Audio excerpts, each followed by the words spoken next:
hello everyone, today I am going to dictate you the passage number 22 of the modern volume first, जो कि इस volume का last passage है. सो करते हैं continue. 5 seconds to go. Mr. Deputy Chairman Sir, I beg to move that the bill to give effect to the financial proposals of the central government for the financial year 2010-11 as passed by Lok Sabha be taken into consideration. Sir, the finance bill was introduced on 26th February 2010 when I presented the budget proposals in the other house. Subsequently, I laid the papers on the table of this house.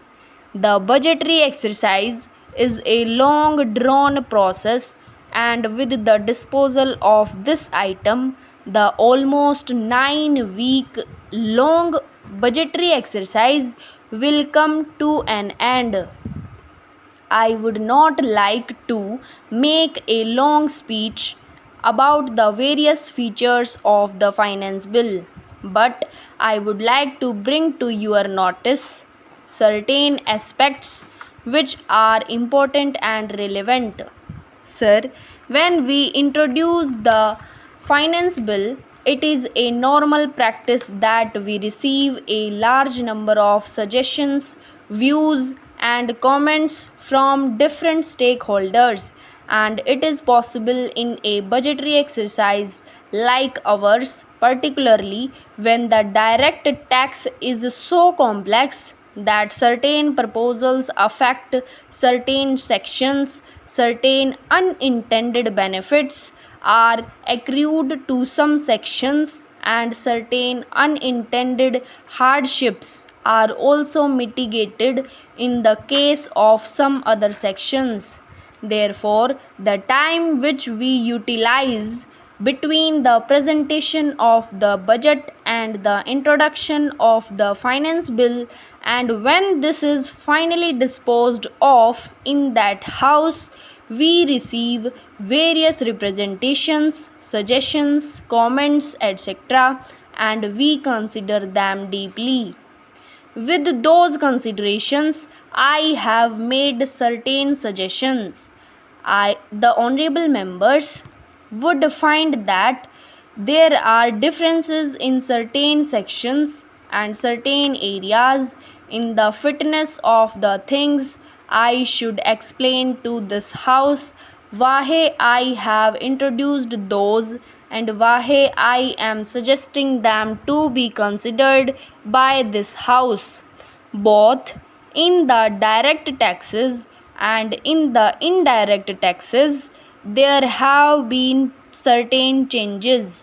After that, I would like to respond to the honorable members about the general state of economy, the subsequent developments and its impact on the budget, and how do we look at the outcome for the year under economy review. Surely the honorable members would make their observations, and I will try to respond to some of them. In the introductory stage, I would like to confine myself only to those changes which have been brought in the finance bill. First, I would like to talk about direct taxes, then service taxes, and thereafter indirect taxes. While introducing the Finance Bill 2010, in respect of direct taxes, emphasis has been on relief to individual taxpayers, encouraging research and development in the country, providing some relief measures in view of the recessionary impact, and rationalization of procedure and steps to mitigate compliance cost. Based on the discussions and representations received after the introduction of the finance bill, certain further reliefs and concessions on direct taxes are proposed. Availability of modern hospitals is a priority area for the country, and private sector participation is desirable in order to provide better healthcare facilities to citizens. Currently, hospitals of more than 100 bed capacity constructed in any area other than the excluded area are eligible for claiming 100% deduction under Section 80 of the Income Tax Act.